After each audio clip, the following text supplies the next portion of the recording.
Hi வணக்கம், நான் உங்கள் டாக்டர் ரோமிகா. இன்றைக்கி நம்ம பார்க்க போகிற வீடியோ ரொம்ப நாள் எல்லோரும் கேட்டுட்டு இருந்த வீடியோ.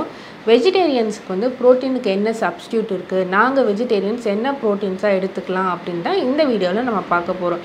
இதில் நான் உங்களுக்கு ஒரு 10 ப்ரோட்டீன் சொல்ல போகிறேன். அதை நீங்கள் வந்து உங்கள் வெயிட் லாஸ் ஜர்னியில் ஆட் பண்ணிங்க அப்படின்னா ரொம்ப ஃபாஸ்ட்டாக வெயிட் லாஸ் ஆகும்.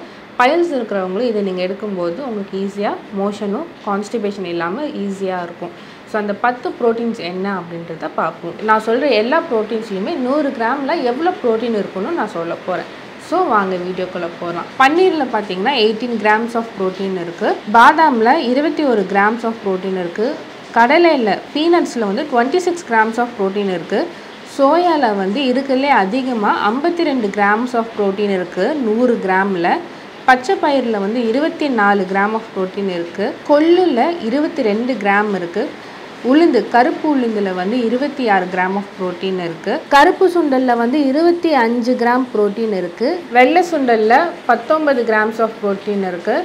அண்ட் டோஃபுல வந்து 8 கிராம்ஸ் ஆஃப் ப்ரோட்டீன் இருக்குது. இதெல்லாம் வந்து வெஜிடேரியன்ஸ் வந்து நீங்கள் ப்ரோட்டீனுக்கு, நம்ம நான்வெஜ்ஜில் வந்து நிறையா ப்ரோட்டீன்ஸ் நாங்கள் சொல்லிகிட்டே இருக்கோம். வெஜிடேரியன்ஸ் உங்களுக்கு வந்து இது ப்ரோட்டீன்ஸ் வந்து ரொம்ப யூஸ்ஃபுல்லாக இருக்கும். இதை நீங்கள் வந்து டயட்டில் கண்டிப்பாக எடுத்துக்கோங்க. இந்த ப்ரோட்டீன்ஸ் எல்லாமே வந்து நீங்கள் கஞ்சி மாதிரி வச்சு சாப்பிட்டிங்கன்னா இன்னுமே வெயிட் லாஸ் அப்படின்றது ஃபாஸ்டராக இருக்கும். அண்ட் பைல்ஸ் இருக்கிறவங்களும் கஞ்சி மாதிரி வச்சு சாப்பிட்டிங்கன்னா உங்களுக்கு ஈஸியாக வந்து மலை மேலே யூஸ்ஃபுல்லாக இருக்கும்.